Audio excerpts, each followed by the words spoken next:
Berikut ini adalah video bukti kuat bahwa ajaran aliran Hare Krishna melarang keras untuk memuja Siwa dan Brahma. Ini adalah bagian daripada 10 kesalahan yang tidak boleh dilakukan oleh Bhakta Hare Krishna. Mudah-mudahan bermanfaat untuk umat Hindu Dharma. Dengan adanya Sangha Kemulan atau Trimurti, dia tidak akan menggunakan atau memanfaatkan untuk memuja Siwa dan Brahma. Om Dewa Dewi Tridewanam, Trimurti Trilingganam, Tripurusha Nityam Saro Jagat Sudat Makam tidak akan pernah terucap dari mulut-mulut aliran Hare Krishna ISKCON. Semoga bermanfaat. Ada 10 kesalahan yang harus dihindari ketika mengucapkan nama. Ya, juga kalau kita berpikir ataupun mengatakan bahwa mengucapkan nama para dewa seperti Brahma ataupun nama Siwa sebaik mengucapkan nama suci Wisnu ataupun Sri Krishna, itu juga adalah suatu kesalahan. Ya, karena itu dalam usaha kita untuk menyeberangi samudra kehidupan material yang sangat menakutkan ini, seseorang hendaknya dengan cerdas menempatkan sang guru kerohanian sebagai nahoda dari kapal badan material ini. Ketika seseorang menerima diksa dari guru dan mengucapkan mantra Hare Krishna, we should always be careful not to commit any offense. hendaknya semua berhati-hati jangan sampai melakukan 10 kesalahan terhadap nama suci.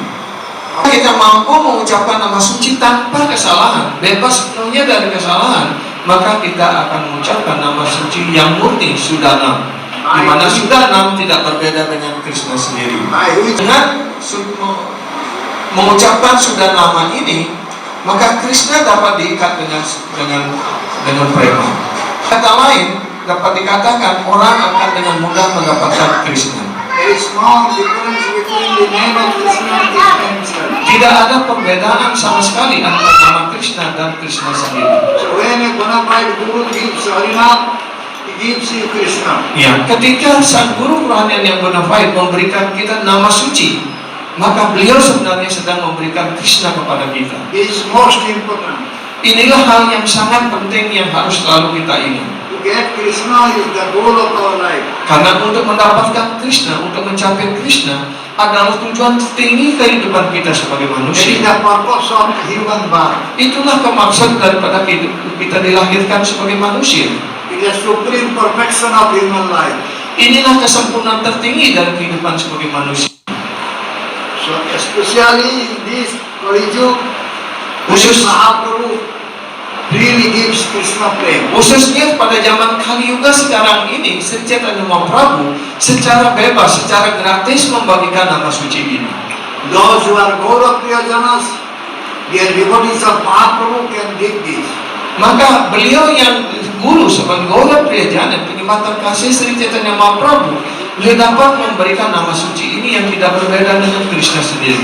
So one who is wise and intelligent takes shelter of such a Gaura Priyajana. Ya. Jadi mereka yang bijaksana dan cerdas hendaknya berlindung kepada Mahanta Guru seperti itu, Gaura Priyajana seperti itu. Dear devotee of Gauranga Mahaprabhu, Ya, penyembah terkasih dari Sri Gauranga Mahaprabhu get Krishna. untuk mendapatkan Krishna.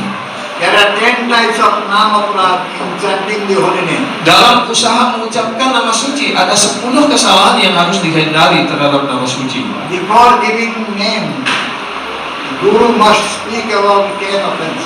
Jadi sebelum memberikan nama suci kepada seorang murid, guru harus menyampaikan 10 kesalahan ini, menjelaskan 10 kesalahan terhadap nama suci ini. So one should accept the bona fide spiritual master, the Sadguru, and accept the mantra dikya from that Sadguru.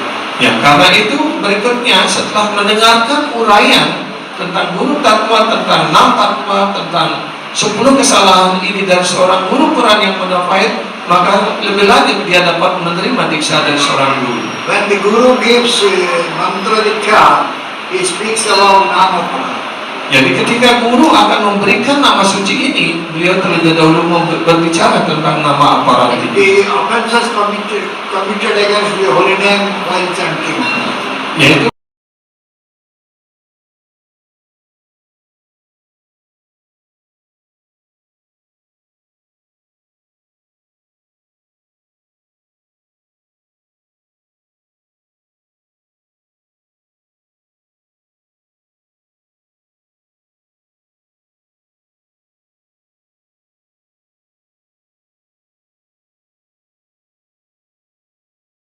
ada 10 kesalahan yang harus dihindari ketika mengucapkan nama suci Krishna. One should know that these namaparas are like this, 10 namaparas. Ya, jadi berikutnya 10 kesalahan terhadap nama suci adalah sebagai berikut. So first offense is sadhu ninda, blasphemy sin. Yang pertama disebut sadhu ninda. Kesalahan pertama adalah sadhu ninda, ataupun kita mengkritik ataupun menghina para sadhu. Who is a sadhu? Siapa yang disebut sebagai sadhu?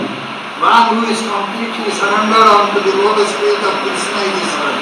Sadhu artinya mereka yang sudah sepenuhnya berlindung pada kaki Padma Bhagawan Sri Krishna.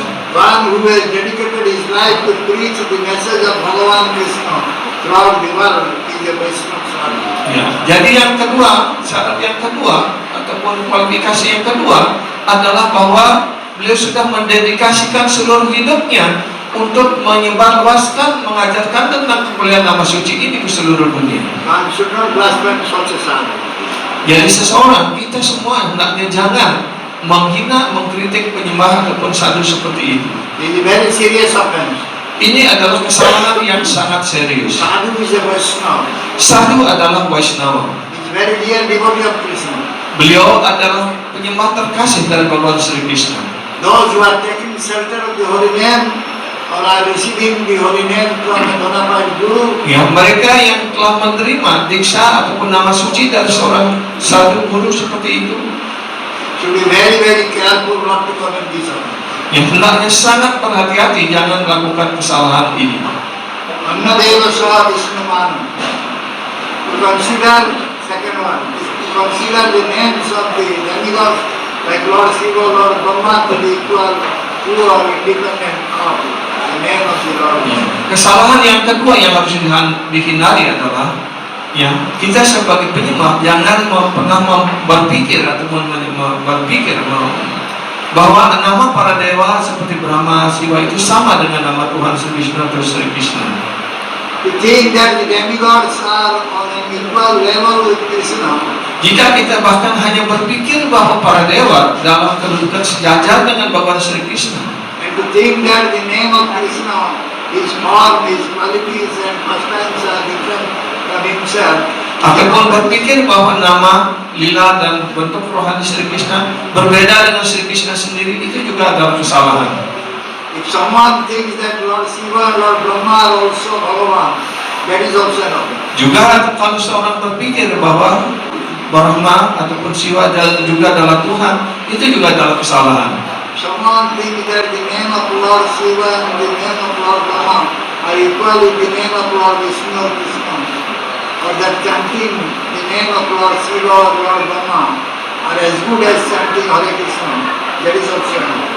Ya, juga kalau kita berpikir ataupun mengatakan bahwa mengucapkan nama para dewa seperti Brahma ataupun nama Shiva sebaik mengucapkan nama suci Vishnu ataupun Sri Krishna, itu juga adalah suatu kesalahan.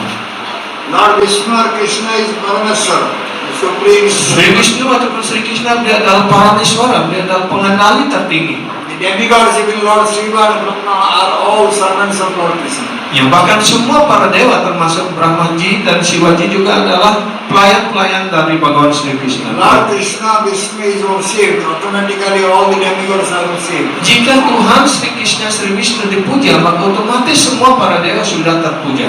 No separate worship is necessary. Tidak diperlukan pemujaan tersendiri terpisah dari untuk memuja para dewa dengan memuja Tuhan Sri Krishna. Then the question arises, how should one deal or behave with other demigods? Sekarang pertanyaannya adalah bagaimana caranya kita berhubungan dengan para dewa?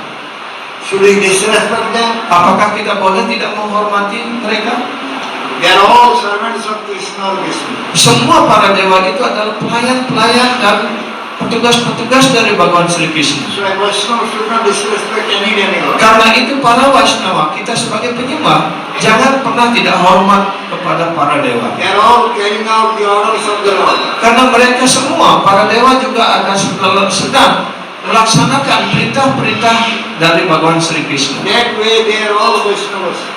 Dengan cara seperti itu, mereka semua juga adalah Vaishnava. Although they are not pure Vaishnavas, Walaupun beliau-beliau itu tidak tergolong pada Vaishnava yang murni, still they are Vaishnavas. tetap mereka harus dihormati sebagai Vaishnava. Therefore a Vaishnava devotee should not disrespect others. Kesalahan ketiga disebut guru waktu awalnya.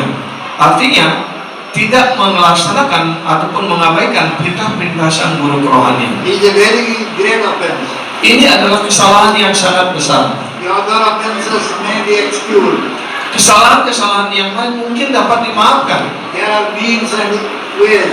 Ada cara-cara tertentu untuk menetralisir kesalahan yang lain. However, there is no excuse for disobeying the order or instruction of the Guru. Tetapi tiada maaf, ya, tidak ada jalan untuk kita bisa dimaafkan ataupun bisa menebus kesalahan kalau kita mengabaikan perintah dari guru It is rohani. the most important, very severe offense. Ini adalah kesalahan yang terpenting dan kesalahan yang terberat. One should take it seriously and understand it clearly. Karena itu setiap murid, setiap calon murid hendaknya mengerti hal ini dengan sangat serius. Sri Guru is a very dear and intimate associate of Krishna. Sri Guru adalah teman intim, teman terkasih dari Bhagawan Sri Krishna. He has come here to this material world out of God's mercy. Beliau telah datang ke dunia material ini hanya atas karunia beliau yang tiada sebabnya. Otherwise, he has no business here. Jika tidak demikian, dia tidak ada urusan apapun di dunia ini. Guru is so merciful. Guru sungguh-sungguh sangat murah hati, sangat berkarunia. He is not compelled to come here like a conditioned soul. Beliau tidak dipaksa untuk datang ke sini seperti roh-roh yang terikat. The conditioned soul is forced to come. Roh-roh yang terikat dipaksa untuk lahir di dunia material ini. But such Guru Vaishnava is not forced. Tetapi guru Vaishnava seperti itu, beliau lahir bukan karena terpaksa. Out of God's mercy, he comes here to deliver the conditioned soul. Beliau hanya atas karunia yang tiada sebabnya, beliau muncul di dunia ini untuk menyelamatkan roh-roh yang terikat seperti kita ini. One should accept such a Guru as a very dear and intimate associate of Krishna. Karena itu kita hendaknya menerima karunia diksa dari seorang guru seperti itu, di mana beliau adalah penyembah terkasih, yang pelayan terkasih dari Bhagawan Sri Krishna. He is Ashra Vigra Bhagavan, Sevaka Bhagavan. Beliau adalah sewa ke Bhagawan dan Sri Krishna adalah sevya Bhagawan. We are always chanting Guru Ashtakam. Dan kita selalu mengucapkan Guru Astakam. In that Guru Ashtakam it is said Sankhya Dhari. Ya, di dalam Guru Astaka yang sloka ke-7 dijelaskan, dia adalah guru disebut sebagai Saksat Hari. He is as good as Lord Hari. Artinya guru kerohanian adalah sebaik Tuhan Sri Hari. And he is Ashra Vigra. Tetapi beliau adalah Sraya Wigraha. Krishna is Vishaya Vigra. Dan Sri Krishna adalah Wisaya Wigraha. He is Bhagavan, Vishaya Vigra Bhagavan, Guru is Ashra Vigra Bhagavan. Jadi Sri Krishna adalah Asraya Wigraha Bhagawan dan guru adalah Guru adalah Asraya Wigraha Bhagawan dan Sri Krishna adalah Wisaya Wigraha Bhagawan. So Guru is Sevaka Bhagavan, Sarvita Bhagavan. Jadi guru adalah Sewaka Bhagawan ataupun Bhagawan, ya, He is on sebagai pelayan Tuhan. He is on an equal level with Bhagavan. Equal level. Ya, beliau dalam kedudukan sejajar dengan Sri Bhagawan. You should develop the same type of bhakti, Suddha Bhakti from Guru, Krishna and Vaishnava. Ya, karena itu kita hendaknya mengembangkan Suddha Bhakti yang sama, yang sejajar kepada Hari, Guru dan Vaishnava. One who has this type of bhakti, equal bhakti to Guru and Krishna and Vaishnava, will very easily get the mercy of Guru and Krishna. Jika seseorang mengembangkan bakti yang sama kepada Hari, Guru dan Vaishnava, dengan mudah sekali dia akan mendapatkan Krishna. And he will get prem dham. maka dengan mudah akhirnya mereka akan mendapatkan premadana. Before accepting Guru, one should be very, very careful to accept a pure devotee as Guru. Karena itu sebelum menerima guru, seseorang sangat berhati-hati untuk menerima seorang guru yang murni. It is most important to accept a Guru who can give you Krishna. Sangat penting sekali bagi kita untuk dapat menerima seorang guru di mana guru itu mampu memberikan Krishna kepada kita.